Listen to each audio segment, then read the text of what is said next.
more privacy problems on the web, and we have our privacy princess, Julia Angwin, here on the set with us. Are you going to call me this forever? Because this is Yes. a really terrible name. You don't like it?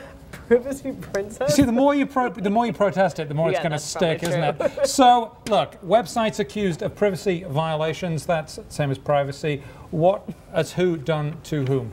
So I wrote this story today about how there are all these websites that show up with information about you. So if you Google your name, Simon Constable, there might be a bunch of sites selling information, like pay $10 to look up information about Simon, and it'll have your address and previous addresses and possible relatives. And usually these reports there are hundreds of sites that offer these, and they get them from public records.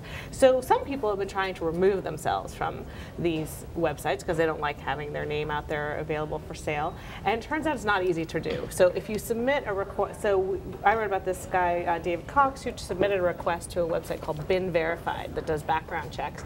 And then they removed his name, but then 4 months later it popped up again. You described this as like playing a game of whack-a-mole. Yeah. Whack! I got it. And then it just, a few months later, pops up again. Right. And so I talked to a bunch of these background check type sites, and they said, look, the problem is we're constantly bringing in new data. And so if you removed yourself and it says Simon Constable, but then in another record it said Simon R. Constable, or whatever your middle initial might be, they might not know that that's you. And, you know, I don't know how hard they're trying either, right? So, and if there's a different address. So oftentimes the data reappears, which is why there are a bunch of companies selling services that literally just scour the web every 3 months to keep putting out new removal requests. But this is the question that's raised in this story is whether this is deceptive. If you say you're removing somebody's name from their site, but then they have to keep submitting the request, is that something that's deceptive? And one company has filed a complaint with the FTC saying, look, you should really crack down on these people because they're lying about removing your name. So what can the FTC do? I mean, I think we've all sent letters to the FTC. I know I've done it and said, hey, you know, my wireless provider is behaving like a pest, and then sort of, you know, you maybe get some compliance, but have they got teeth? Have they got like big snapping alligator teeth that can actually do some damage? Well, not really. I mean, the FTC doesn't have the ability to fine these companies for privacy violations. So both Google and Facebook, when they settled with the FTC in the past year, neither one of them had to pay any money. They had to agree to a bunch of conditions.